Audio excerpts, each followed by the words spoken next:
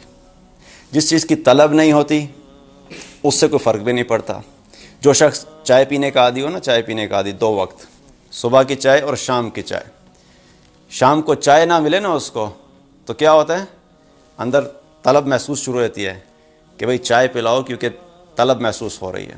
اب جو چائے پیتا ہی نہیں، وہ چاہے 1 سال نہ پیے، چاہے 2 سال نہ پیے، چاہے وہ ساری زندگی نہ پیے، اس کو کوئی اثر نہیں ہوگا، اس کو کوئی فرق بھی نہیں پڑتا۔ لیکن جس کا جسم عادی ہو گیا اس چیز کا، اس کو اگر اس وقت پہ نہیں ملے تو وہ طلب محسوس ہونا شروع ہو جاتی ہے۔ اکثر دیکھتے نہیں، جب شام کے وقت اگر باہر نکل جائیں اور گھر میں چائے نہ پیو تو پہلا کام کیا کرتے ہیں، گاڑی گھماتے پھرتے ہیں کہ کوئی قریب کی چائے کی جگہ ملے چائے پی لیں، کیونکہ طلب محسوس ہونا شروع ہو جاتی ہے۔ ہمارے دل قرآن کے عادی ہی نہیں ہوئے۔ جس دل میں قرآن کی عادت ہی نہیں پڑی، جس شخص کو قرآن پڑھنے کی عادت ہی نہیں پڑی، اس کو طلب کہاں سے آئے گی؟ تو جس دل کو عادت پڑ گئی قرآن پڑھنے کی، جس دل کو قرآن کے سننے کی عادت پڑ گئی، وہ اگر اس کو نہیں ملے گا قرآن سننے کو، ایک دن نہیں ملے گا، اللہ کی قسم ایسی وحشت محسوس ہونا شروع ہوگی کہ پتہ نہیں آج کے دن کا میرا کتنا نقصان ہو گیا، کیونکہ طلب پیدا ہو جاتی۔ جب طلب پیدا ہوگی تو قرآن اثر بھی کرے گا، اور اگر قرآن سے دور ہوں گے تو محسوس ہوگا کہ آج میں نے اپنے دل میں بہت بڑا نقصان کیا۔ تو قرآن کے ساتھ وقت گزارنا ہمارے لیے بڑا ضروری ہے۔ صحابہ کرام رضوان علیہم اجمعین قرآن کے ذریعے سے ایمان کو تازہ کیا کرتے تھے۔ نبی صلی اللہ علیہ وسلم کی دعوت کا بہت بڑا حصہ کیا تھا؟ قرآن ہوتا تھا۔ نجاشی جو مسلمان نہیں تھا، جب قرآن کی آیات اس کو سنائی گئیں تو وہ بھی رونے لگ گیا۔ مسلمان نہیں تھا، عیسائی تھا، لیکن قرآن جب سنایا گیا تو وہ بھی رونے لگ گیا۔ قرآن میں ایک اثر ہے۔ آج اگر اپنی زندگیوں کو تبدیل کرنا ہے، ہم کہتے ہیں انقلاب لانا ہے۔ انقلاب صحابہ کا انقلاب کیا تھا کہ وہ اللہ کے قرآن کے ساتھ جڑ گئے تھے۔ اللہ کے نبی صلی اللہ علیہ وسلم کی زندگی کو انہوں نے اپنا زندگی کا مقصد بنایا تھا، اور انہوں نے جب اپنے آپ کو قرآن اور سنت کے مطابق ڈھالا تو وہ ان کے اپنے ذاتی زندگیوں میں بھی انقلاب آیا، اور اللہ نے ان کے ذریعے سے پوری دنیا کے اندر اسلام کو پھیلا دیا۔ تو اپنی ذات سے شروع کریں کہ لازمی قرآن کو اپنی زندگی کا حصہ بنائیں۔ اگر قرآن نہیں پڑھتا وہ کیا مسلمان ہوا جو قرآن نہ پڑھے؟ تو طلب جگانی ہے تو جو دلوں پہ زنگ لگا ہوا ہے پہلے اس کو صاف کرنا پڑے گا۔ کچھ عرصے تک پڑھنا شروع کرتے رہیں گے۔ شروع میں قرآن کو آپ پکڑیں، کچھ عرصے کے بعد قرآن آپ کو پکڑ لے گا۔ پھر قرآن آپ کو پکڑ لے گا، وہ خود کھینچے گا آپ کو اپنی طرف۔ پہلے قرآن کی طرف کھینچو، جاؤ پڑھنا شروع کرو، اپنے آپ کو عادی بناؤ پڑھنے کا۔ کچھ عرصے کے بعد قرآن کے پڑھنے کے اتنے عادی ہو جاؤ گے کہ قرآن خود کھینچے گا، کبھی آج تم نے مجھے پڑھا نہیں ہے۔ کشش ہے، اللہ کا کلام ہے۔ تو اپنی زندگی میں قرآن کو ویلیو دینا۔ اللہ سبحانہ تعالیٰ نے ہمیں جو کتاب دی ہے وہ اتنی خوبصورت کتاب ہے کہ اس سے صرف برکات نہیں حاصل کرنی، اس کی برکات بھی ہیں۔ میں یہ نہیں کہہ رہا کہ اس سے پڑھنے سے کوئی برکت نہیں، اس کی برکات بھی ہیں۔ اس کی تلاوت بھی کرنا، اس کو ترجمے سے پڑھنا، اس کو سمجھنا۔ اور ترجمے سے پڑھنے کا مطلب اب یہ نہیں کہ لے کے خود ہی بیٹھ جائیں اور پڑھتے پڑھتے اب وراثت کے مسائل آئے تو وہ خود ہی نکالنا شروع کر دیے، اور فقہی مسائل آئے تو ان پہ خود ہی شروع کر دیا۔ علماء سے پوچھ کے، جو اہل علم ہیں ان سے پوچھیں۔ جہاں پہ قرآن کی کوئی آیت آئی اور سمجھ نہیں آئی، اہل علم سے پوچھیں۔ اللہ تعالیٰ نے قرآن میں کیا فرمایا؟ فَاسْأَلُوا أَهْلَ الذِّكْرِ إِن كُنتُمْ لَا تَعْلَمُونَ۔ تم اہل ذکر یعنی اہل علم سے پوچھو جس چیز کا تمہیں علم نہیں ہے۔ تو پڑھیں لازمی، لیکن علماء سے پوچھ کے، جن کو اللہ نے قرآن کا علم دیا ہے ان سے پوچھیں۔ یہ ہماری زندگی کی ایک سب سے اہم کتاب ہے۔ اگر ہم نے اس کتاب کو نہیں پڑھا تو ہماری زندگی کی تمام کتابیں اپنی جگہ موجود ہیں، لیکن اصل فائدہ جو ہمیں قیامت کے دن ہوگا وہ اس قرآن سے ہوگا۔